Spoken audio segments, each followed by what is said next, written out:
চায়ের দোকান দেখতে পাওয়া যায় বহু জায়গায়, তবে একটু অন্যরকম ধরনের চায়ের দোকান যদি পাওয়া যায় তবে কিন্তু নজর আকর্ষণ করে সকলের। আর এই ঘটনাটি ঘটেছে কোচবিহারের তুফানগঞ্জ মহকুমা এলাকার এক চায়ের দোকানকে কেন্দ্র করে। তবে শুধুমাত্র চায়ের দোকান নয়, এই দোকানে পাওয়া যাচ্ছে বিভিন্ন ধরনের ঠান্ডা পানীয়। তবে পথ চলতি মানুষেরা কেন এই দোকানের প্রতি আকর্ষণ হচ্ছেন?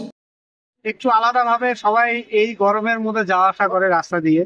তা শুধু গাছের ছায়াতে হচ্ছে না, ওই জন্য আমি ফ্যানটাও ব্যবস্থা করলাম না, যে কুলারটা ঠান্ডাটা বেশি দিবে কিন্তু অনেকটা এরিয়া কাভার করবে, এই জন্য কুলারটা আমি ইউজ করেছি। একদিকে নেচার আর একদিকে মানে কৃত্রিম, আর দুটো মিলে একটা কম্বিনেশন করেছেন আপনি। মানে সবাইকে সুবিধা দেওয়ার জন্য। আচ্ছা, লোকজন কি বলছে আপনার দোকান সম্পর্কে? দোকান সম্বন্ধে খুব ভালো আমার আছে। আহ, সবাই আসে সন্ধ্যাবেলায়, বিশেষ করে চায়ের জন্য প্রচুর ভিড় হয়ে যায়। আবারও গরম পড়তে শুরু করেছে জেলা জুড়ে। সামনেই আসন্ন দুর্গাপুজো, তাই গরমের মাত্রা ক্রমশ বেড়েই চলেছে। তবে এই গরম থেকে মুহূর্তে স্বস্তি পেতে পথ চলতি মানুষেরা এই দোকানে আশ্রয় নিচ্ছেন। কেন? তার কারণ হচ্ছে এই দোকানের মধ্যে পাওয়া যাচ্ছে এয়ার কুলার। এয়ার কুলারের ঠান্ডা হাওয়ায় রীতিমতো মুহূর্তে স্বস্তি পাচ্ছেন পথ চলতি মানুষেরা। এছাড়াও একেবারে গাছের নিচে প্রকৃতির বুকে এই চায়ের দোকান কিন্তু অন্যরকম আমেজ তৈরি করছে।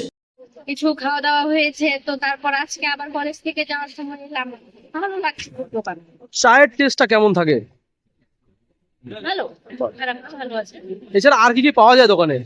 দোকানে যেমন আমি খাচ্ছি লাইম সোডা, তারপর আমি লাইম সোডা খেয়েছি আর লাস্সিটা খেয়েছি। তাছাড়া আরো ওয়াটারমেলন ওখানে যে মেনু দেওয়া আছে, ভ্যারাইটি অফ মেনু পাওয়া যায়। ভ্যারাইটিস আইটেম পাওয়া যায়। গরমের মধ্যে কুলারটা কতটা বেশি ইফেক্টিভ বলে মনে হয়? প্রচন্ড স্বস্তি, আর এই গাছটার নিচে মানে একটা আলাদা আমেজ আছে দোকানে। বর্তমান সময়ে হাইওয়ের পাশের রাস্তায় এই চায়ের দোকান কিন্তু ব্যাপক ভাইরাল বহু মানুষের কাছে। বহু মানুষেরা পথ চলতি অবস্থায় এই দোকানে মুহূর্তের জন্য স্বস্তি পেতে দাঁড়াচ্ছেন। আবার অনেকে চায়ের চুমুক দিয়ে চায়ের স্বাদে মজে উঠছেন। আবার অনেকে ঠান্ডা পানীয় কিনে ঠান্ডা পানীয় চুমুক দিতে দিতে এয়ার কুলারের মজা উপভোগ করছেন। তবে দীর্ঘ সময় ধরে এরকম দোকান কিন্তু কোচবিহারে আর কোথাও ছিল না। দোকানটা অনেকটাই, এদিকে যানবাহন যায়, অনেক ধরনের হাওয়া টাওয়া পাওয়া যায়। তারপরে চায়ের টেস্ট মানে দূর থেকে চায়ের গন্ধ শোনা যায়। আমরা 1 কিলোমিটার দূর থেকে হাঁটতে হাঁটতে আসি চা খাওয়ার জন্য। চায়ের মূলত চাটাই কি এখানকার মেন আকর্ষণ নাকি? চাটাই মেনে করছেন, তাছাড়াও আছে নানান ধরনের ভ্যারাইটিস জুস আছে। তা আপনারা যারা আসছেন, মাঝে মাঝে ঘুরতে আসেন বা খেতে আসেন এই দোকানে, এই কুলারটা কতটা স্বস্তি দেয় গরমের মধ্যে আপনাদের? অন্যান্য দোকানে সেরকম পাওয়া যাবে না, একদিকে ন্যাচারাল হাওয়া আর একদিকে কুলার লাগানো আছে। মানে দুটোই কম্বিনেশন রয়েছে এখানে।